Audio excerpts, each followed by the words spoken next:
Meaning of excise. Excise. Excise.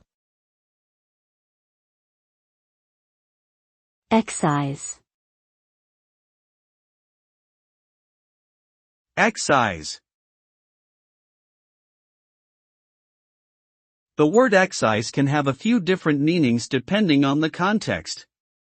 One common definition refers to a tax levied on certain goods produced or sold within a country.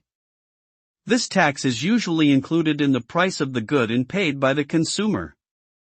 Another definition of excise is to remove or cut out, often in a surgical context. This can refer to the removal of damaged tissue or a tumor.